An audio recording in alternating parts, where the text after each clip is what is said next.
Hi everyone, here we are, day 3 of our 30-day brainstorm challenge, and I decided today to do a video. And the reason why I decided to do a video is one, because I'm going to be doing a lot of videos over the next few days. Well, not days, but weeks really. I have a really heavy travel schedule ahead of me, so it's going to be challenging, but I'm looking forward to it, to being able to complete this challenge while traveling. So I think that really is the crux of the challenge, isn't it? But anyway, my aha moment for today. So it's in the middle of summertime here in the US, and it's blueberry season, and you can find blueberries everywhere. And I love blueberries, and I love blueberry muffins and blueberry cake and all sorts of blueberries. But anyway, so I'm on the Food Network website, and I'm looking up different recipes, not only Food Network, but Epicurious and other ones, because I kind of like to take two recipes and put them together to see what I can come up with. So I come up with these, I find these recipes, and I read the reviews, and I get frustrated because a lot of people are putting negative reviews on the recipes because they've changed them, right? Don't you hate that? It's like, review the recipe. Don't go and change everything and add your flair and then be all shocked and amazed when it doesn't work.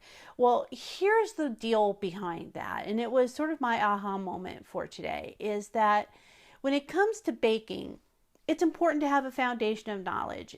You cannot just swap out brown sugar for white sugar. You know, the recipe is going to end up differently because there's more moisture in brown sugar than there is in white sugar. So because you've added more moisture to a recipe, the recipe is going to react differently.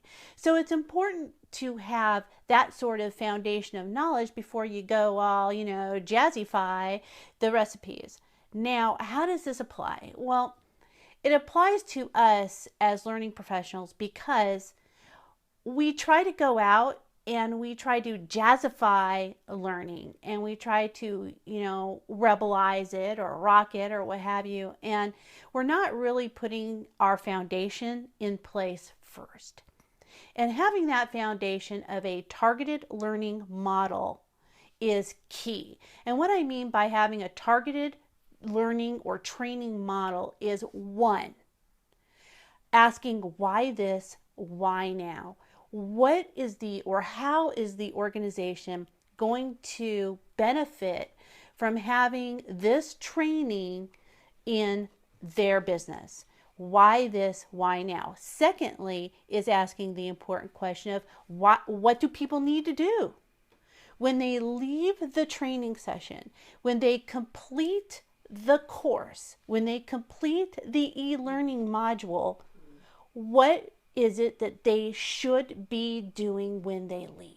Now, if they shouldn't be doing anything when they leave, then why are we putting them in a course? It then becomes a job aid, it becomes a reference guide, an FAQ, something like that. So when we put a training course together, it should be with the goal of people having to be able to accomplish something, to be able to do something, to be able to make their lives or jobs easier, right? Right.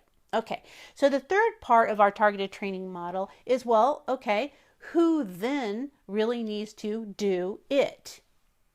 Who needs to do the course? Who needs to participate in the course?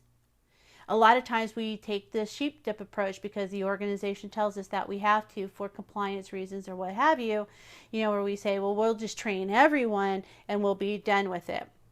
Well, training is not something we should be doing to people. It's not punitive. It's not punishment.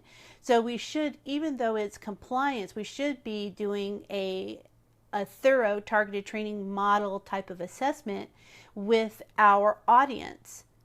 Because we may have people who this is the 10th time they've been through this. So put them through something different than the people who this is the first time they've been through it. So take into consideration your audience. And to me, these are foundational skill sets. Being able to ask the audience, or rather ask the organization, why this, why now, why is this course, learning, training of benefit? What do people need to be able to do when they walk out of the room is the second key question that we should be asking. And lastly, then, who really needs to be doing this? Do I need to put every single person in the organization through a driving course when really our focus is only on truck drivers or forklift drivers or something of that nature?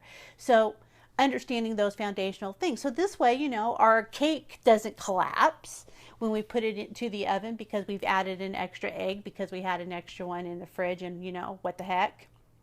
You know, so being able to know and understand and carry through foundational principles will help us. You know, so that was my aha moment for this morning as I was trying to look through and finding myself a good breakfast item for today and how to use the plethora of blueberries that I have sitting around my kitchen right now. So hopefully you've been able to take something away from this, and I look forward to your comments and also your day 3 posts, as it were, and I look forward to talking to you tomorrow. You guys have a great day. Shannon from Learning Rebels. I'll see y'all later. Bye now.